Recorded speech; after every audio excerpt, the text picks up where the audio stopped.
Hello! It's 55 degrees. Medyo malamig na dito sa New York. Medyo may konti pa rin akong trangkaso, pero okay lang. Ito yung aking Bathsheba. Alam mo, namumulaklak pa rin siya. Sa spring or late winter, like after February 14, i-prune ko ito talaga siya.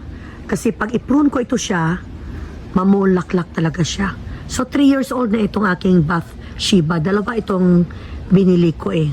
Ganda niya, di ba? So, tingnan niyo bulaklak niya. So, ang garden is really messy today. Or messy this fall. Kasi tingnan naman ninyo, kahit anong linis mo, kasi itong trees, tingnan yung trees na yan, foliage ng trees, yellowish. So, maghulugan talaga lahat yan. Maghulugan lahat ang kanyang mga dahon. So, kahit anong linis mo, kung mayroon pa yung dahon sa taas, hindi talaga yan siya mag-stop. So, hanggang maubos yung dahon na mahulog lahat, then, that's the time na malinis na talaga ang yard.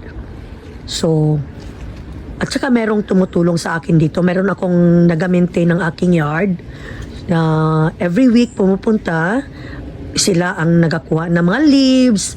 Kasi ngayon wala naman silang imo eh. So, leaves talaga. Pero may extra bayad yan, yung pagkuha nila ng leaves. Kasi, ewan ko ba, lahat na lang ng konting extra trabaho, may extra bayad. Ganun talaga dito sa Amerika siguro. Konting dagdag sa trabaho, dagdag din sa bayad. Mag-pick up ng leaves, may additional $60. Ewan ko, ganun talaga siguro, no? So, everybody has to make their money. So, ito lang aking garden ngayon. Medyo, sinabi ko na, magulo. At saka, marami akong roses talaga dito. Kaya lang, alam mo, wala na eh. Naglagas na siya eh. Nalagas na yung dahon.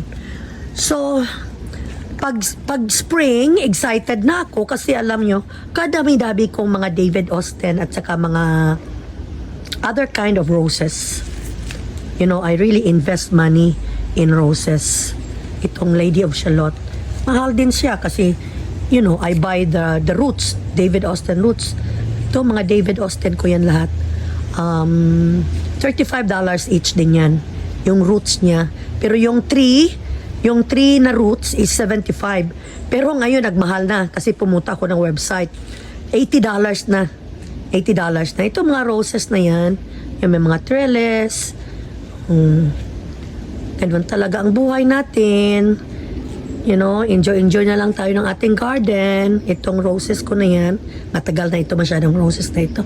Siguro, hindi ko alam. 20 years na siguro itong roses na ito. Bibili ko sa Amazon. At saka itong zipperin ko, ito kalat pa ito dito eh. Kasi ang mga compost ko nandito eh. So kanina nilagyan ko ito siya ng gano'n oh. At saka nandito rin, makalat talaga. Marami pa akong mga dahlias oh.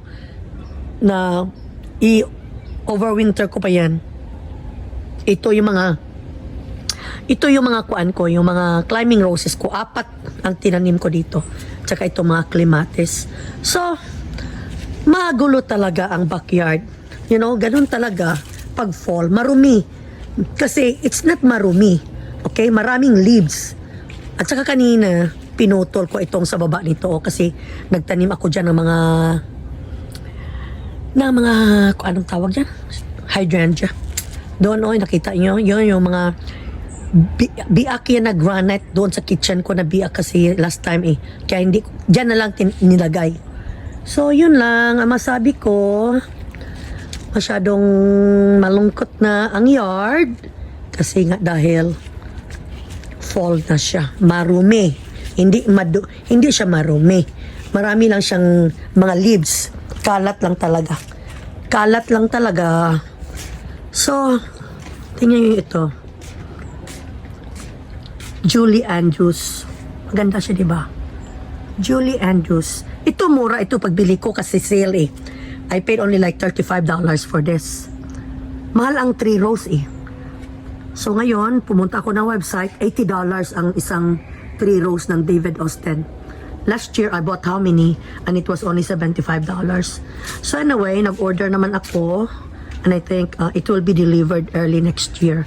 Nag-order ako ng mga roses. It's like mga $200 something.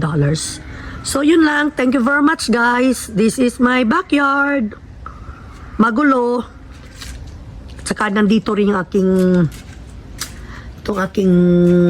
naka-cover na itong aking mga salaset dito. Kasi ayoko masira.